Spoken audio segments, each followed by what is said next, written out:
Swiss Zurich Sivan கோவில். Zurich அருள்மிகு சிவன் கோவில் அன்பே சிவம் நடாத்தும் அற்றார் அழிபசி தீர்த்தல் தாயக இசைச் சங்கமம்.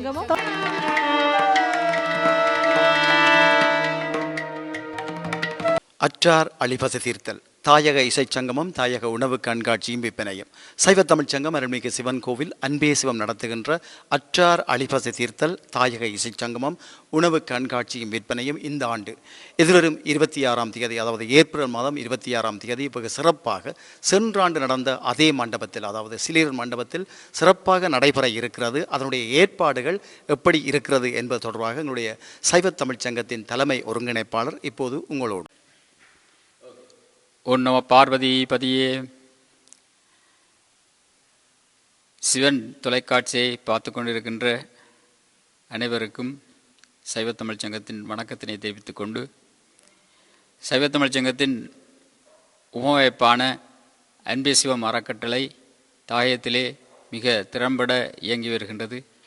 அந்த அறக்கட்டளைக்கு நாங்கள் சைவ தமிழ்ச் சங்கமானது இந்த சுவிஸ் மண்ணிலே வருடம் நடாத்துகின்ற அற்றார் அழிபசி தீர்த்தல் நிகழ்வானது இவ்வாண்டும் மிக பிரமாண்டமாக நடைபெறுவதற்கான ஏற்பாடுகள் நடைபெற்று கொண்டிருக்கின்றது. எதிர்வரும் ஏப்ரல் மாதம் 26ஆம் தேதி மிக பிரமாண்டமாக அந்த நிகழ்வானது ஸ்ரீரனில் அமைந்துள்ள ஸ்போர்ட் ஹாலை மண்டபத்தில் நடைபெறுவதற்கான ஏற்பாடுகள் நடைபெற்று கொண்டிருக்கின்றது. உங்களுக்கு தெரியும், வருடம் அந்த மண்டபத்திலே நாங்கள் நடாத்தி வருவது வழமை. இவ்வாண்டும் அவ்வாறே அங்கே நடாத்துவதற்கான ஏற்பாடுகள் செய்யப்பட்டு கொண்டிருக்கின்றது. அதற்கான முன்னேற்பாடுகள், பல கூட்டங்கள் தற்பொழுது கூட நடைபெற்று கொண்டிருக்கின்றது. நான் நினைக்கின்றேன் 3 கூட்டங்கள் நிறைவேறியிருக்கின்றது. இன்னும் எங்களுடைய சைவ தமிழ்ச் சங்க தொண்டர்கள், உங்களுக்கு தெரியும், ஒரு பெரிய குழாம், அந்த கிட்டத்தட்ட ஒரு 150க்கு மேற்பட்ட தொண்டர்கள் அயராத உழைப்பினால் இந்த நிகழ்வை மிக திறம்பட நடாத்துவது வழமை. அவ்வாறே இவ்வாண்டும் நடாத்துவதற்கான சகல ஏற்பாடுகளும் நடைபெற்று கொண்டிருக்கின்றது. ஏற்கனவே நாங்கள் நுழைவு பெற்றுச்சீட்டு ஆனது வெளியிடப்பட்டு தற்பொழுது விற்பனையாகி கொண்டிருக்கின்றது. அந்த நுழைவுச்சீட்டினை நீங்கள் பெற்றுக்கொள்ளலாம். சைவ தமிழ்ச் சங்க தொண்டர்கள் அதை விற்பனை செய்து கொண்டிருக்கின்றார்கள். அந்த நுழைவுச்சீட்டினை பெற்றுக்கொள்ளலாம். மீண்டும் உங்களுக்கு அன்பான வேண்டுகோள், நீங்கள் ஒவ்வொருத்தரும் விடுமுறை எடுத்து இந்த நிகழ்வில் கலந்து கொள்ள வேண்டும் என கேட்டுக்கொள்கின்றோம். ஏனென்று சொன்னால்,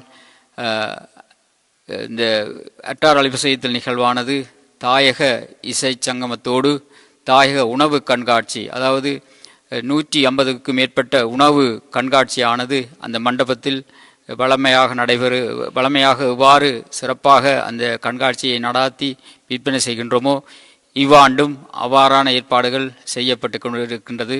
உங்களுக்கு தெரியும், சைவ தமிழ்ச் சங்கத்தின் பார்வதி அம்பாள் திருத்தொண்ட சபையும் எங்களுடைய சைவ தமிழ்ச் சங்கத்தின் தொண்டர் குழாமும் இணைந்து, அத்தோடு எங்களுடைய இளந்தொண்டர் சபை என பல எங்களுடைய உபமைப்புகள் அனைத்தும் இணைந்து இந்த பிரமாண்டமான நிகழ்வை நடாத்தி தருவதற்கான ஒவ்வொரு வருடம் நடாத்தி தருவது வழமை. அவ்வாறே இவ்வாண்டும் மிக பிரமாண்டமாக நடைபெறுவதற்கான ஏற்பாடுகள் இருக்கின்றது.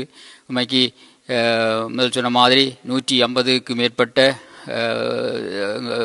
தாயக உணவு பொருட்கள், உணவு கண்காட்சியும் அத்தோடு விற்பனை நடைபெறுவதற்கான ஏற்பாடுகள் இருக்கின்றது. அவ்வாறே இசை நிகழ்வானது ஒவ்வொரு முறையும் மிக பிரமாண்டமான இசை நிகழ்வு நடைபெறும் வழமை. அவ்வாறே இவ்வாண்டும் இசை நிகழ்வோடு இங்கே முன்னணி ஆசிரியர்களால் பயிற்றுவிக்கப்பட்ட நடனங்கள் மற்றும் இசை நிகழ்வுகள் நடைபெறுவதற்கான ஏற்பாடுகள் இருக்கின்றது. உண்மைக்கு நீங்கள் அனைவரும் அந்த நிகழ்வில் கலந்து கொள்ளுமாறு அன்போடு கேட்டுக்கொள்கின்றோம். ஒவ்வொரு முறையும் நீங்கள் ஆதரவு தருவது வழமை. அவ்வாறே இவ்வாண்டும் இந்த நிகழ்வுக்கு நீங்கள் ஆதரவு தர வேண்டும் என கேட்டுக்கொள்கின்றோம். அவ்வாறே இந்த நிகழ்வுக்கு ஆதரவு கரம் தந்த வர்த்தக உள்ளங்கள் மற்றும் வர்த்தக பிறந்தைகள் அனைவர்களுக்கும் நாங்கள் நன்றி சொல்ல கடமைப்பட்டுள்ளோம். நாங்கள் ஒவ்வொரு முறையும் இந்த நிகழ்வுக்காக ஆதரவு கரம் கேட்கும்போது அவர்கள் எங்களோடு இந்த நிகழ்வுக்கு ஆதரவு கரம் தருவது வழமை. அவ்வாறே ஆண்டும் பலர் ஆதரவு தந்திருக்கின்றார்கள். எனவே அவர்களுக்கும் இந்த நேரத்தில் நாங்கள் நன்றி சொல்ல கடமைப்பட்டுள்ளோம். எனவே நீங்கள் இந்த நிகழ்வில் அனைவரும் கலந்து கொள்ளுமாறு அன்போடு கேட்டுக்கொள்வதோடு இதுக்கான பட்டிச்சீட்டு இங்கே விற்பனை எங்களுடைய தொண்டர்கள் விற்பனை செய்து கொண்டிருக்கின்றார்கள். அந்த பட்டிச்சீட்டினை பெற்று இந்த நிகழ்வில் கலந்து கொள்ளுமாறு அன்போடு கேட்டுக்கொள்கின்றோம்.